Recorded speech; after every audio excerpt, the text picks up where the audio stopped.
আসসালামু আলাইকুম। আজকে রান্না করব নতুন একটা রান্না, তরমুজের খোসা। আপনারা কি কখনো খেয়েছেন তরমুজের খোসা ভাজি? আজকে তরমুজের খোসা ভাজি করব।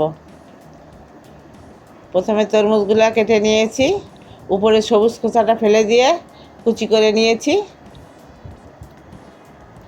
এবার চুলায় চলে আসলাম। এই যে কাঁচামরিচ, পেঁয়াজ, হলুদ, লবণ দিয়ে চুলায় চাপাই দিয়েছি। এবার হতে থাক। তার আগে আপনাদের কাছে আমি বলি, আমার রান্নাগুলো যদি ভালো লাগে একটু সাবস্ক্রাইব করে দিয়েন, ভালো লাগলে লাইক করে দিয়েন। শুরুতেই বলে দিলাম। আর যারা ফেসবুক থেকে দেখছেন তারা একটু আমারকে ফলো দিয়ে দিয়েন। এভাবে ভাজি করে নিয়ে নেড়ে চেড়ে ভাজি করে নিব। আপনারা চিংড়ি মাছ দিয়েও রান্না করে খেতে পারেন। চিংড়ি মাছ দিয়ে রান্না করলে অনেক মজা।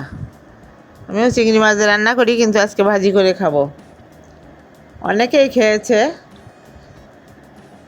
যারা খাননি তারা একবার ট্রাই করে দেখেন, অনেক মজা, নতুনত্ব আছে, একটা মজার তরকারি। যারা কখনো খাননি তারাও ট্রাই করে দেখেন, ভালো লাগবে, কথা দিচ্ছি। যারা পেঁয়াজ ভাজি করে নিয়ে তারপরে তরমুজের ছিলকাগুলো দিয়ে দিতে পারেন। আমি আজকে সব কিছু একসাথে দিয়ে ভাজি করতেছি। একই কথা, এই পেঁয়াজ ভাজি করে দেওয়াও যে কথা, একসাথে দিয়ে নেড়ে চেড়ে নেওয়াও সেই কথা।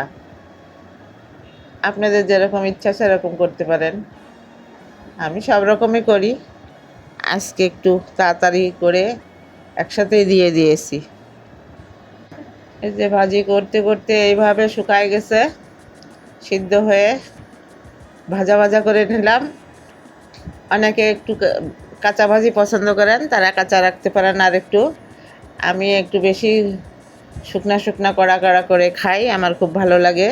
কড়া করলে একটা তরমুজের খোসার একটা আলাদা ঘ্রাণ আসে, সেই জন্য একটু কড়া করে নিলাম। আপনারা চাইলে আর একটু কাঁচা রাখতে পারেন। আমি এভাবে ভাজি করে খাই। হয়ে গেছে আমার ভাজি। আজ তাহলে আসি, আবার দেখা হবে অন্য কোনো রান্নায়। আজকের মতো এখানেই বিদায়। রান্নাটা শেষ হয়ে গেছে, পরিবেশন পাত্রে পরিবেশন করলাম না, এরকমই থাকবে। ভাজিটা হয়ে গেছে। আসসালামু আলাইকুম।